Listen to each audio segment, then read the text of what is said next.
I'm Dr. James Laporta. I'd like to share a few lessons I've learned and ideas I've been contemplating during the last few months. I think as practitioners and as family members or patients with cancer, there's a lot we can share with each other and help augment our thinking. I had a family the other day that came in, and it really highlighted for me the need for family integration in terms of what opportunity there exists for every single member of the family when someone's diagnosed for cancer, and how important it is that people are heard and understood and supported in the right way. On the one hand, at Malachite, we certainly look at screening and prevention, and we look at supporting the caregivers as an integral part of cancer treatment, and listening to the requests of the person with cancer, with the diagnosis. As we said, they're the captain of the ship, they're in charge of this journey. So we're sitting the other day and a large family came in. The lady was in her early 70s. She sat in a chair removed from the other family members that were here, and there was a daughter on the left that had just come from yoga and gym, and she was reading a few articles, doing huge amounts of research, trying everything she can to get the right diet, the right supplements to help her mum. On the right hand side was a fairly large young male who was quite aggressive about treatments and how doctors had treated them wrongly and how people had promised cures and nothing was delivered, and in quite an emotional state. The other sister of the two was sitting in the far left, and she had prayer beads, and she was just rolling the prayer beads and quite removed and very anxious and nervous. And then we had the sister, another 80-year-old lady on the left-hand side, that was sitting very quietly, very sad and with her head sort of turned down. None of them looking at each other, all of them processing a huge amount. We can understand how there's an overwhelming amount of information, facts and answers that this person needs on the right, the man. And we went through all those. We said, let's hear your questions and thoughts. Let's hear these. Let's hear everyone. Everyone was heard. And then we turned to the patient themselves, and I said, there's a lot going on, a lot of people helping to support you. And she sort of nodded with not much belief. And I said, tell me, what do you want? She said, oh, well, obviously want to feel better. And I said, I understand you want to feel better to help everyone else feel better, but really deep down, what do you want? Tell me a bit about yourself. She said, last year my husband died on the 17th of December, and I've been living since then, and now with cancer, it's been hard. It's been a hard road. I don't expect to live that much longer, but I want to live with good quality, and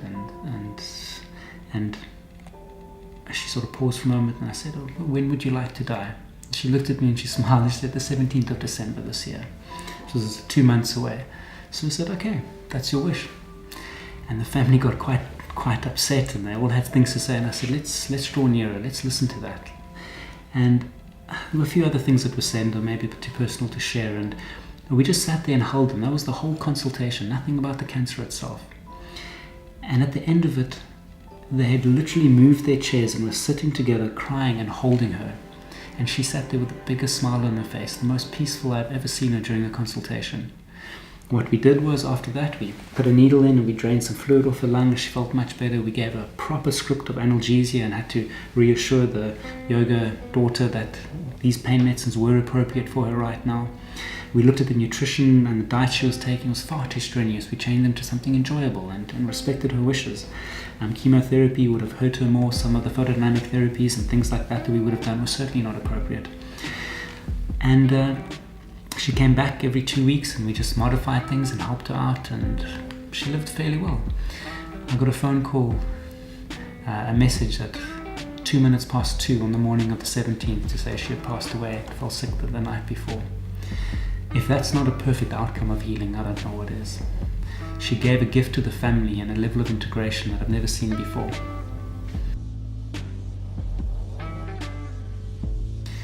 Another family just like that, with someone a lot younger, came through, and they were also in a similar state, but he was young and he wanted to keep living, and we looked at things and we tried all different treatments, and he arrived here the other day and said, okay, can you tell me the results? I said, cancer's gone, you're in remission, go live. He shut the door. What do you mean? What do I need to do? When do I need to come back? When do I need to check up? And it's such an interesting phenomenon that when you actually have beat cancer, you don't know what to do or what step to take next. It's a whole different level of treatment to almost rehabilitate yourself. But it was so nice to see how they had changed. And then he looked at me and he said, you know what? He had a tear in his eye and he said, I'm so grateful for having cancer. It's a strange statement. We hear people say that a lot. If I could change it in any way, I wouldn't. Not one bit. Whether I've been cured or not. We said, well, enjoy everything. Enjoy watching your grandchildren grow up. Enjoy the rest of your life. You're young and God, and live it. Be healthy, be sensible, and don't forget the lessons learned. And we'll see you again every 3-4 months for the first year, and then that's it.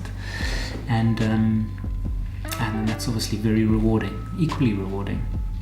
Maybe one last story quickly too. We had a young girl, a 16-year-old, and she came to us very, very advanced stages of osteosarcoma. And I'll never forget sitting with her that one day. We stayed until about 10 o'clock at night, just speaking to the family, counseling, going over facts and figures and questions. They had so many questions. And she said, you know, my friends have got a party for me this weekend. I feel too sick to go. I really wanted to go do this. Is there anything you can do? We said, absolutely. You know, what we're going to do is not going to treat the cancer, but it can help you feel great for a good few days.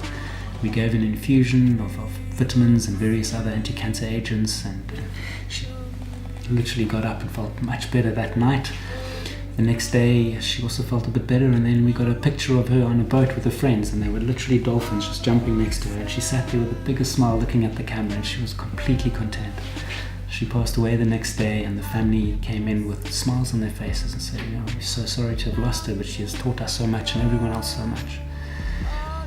Cancer treatment is not just about finding a cure or running around desperately or being in denial about things. It's about facing life in a much more sober and conscious way, looking at the richness that we've been given and the opportunities we have. And I just don't accept being told that you have 6 months left to live and that's the way that it is. So you've got 6 months of living to do. You've got 6 months of trying to find a cure, not at the expense of hurting yourself, but we all got to do things. Sitting back and just taking it, waiting, is not what life's about.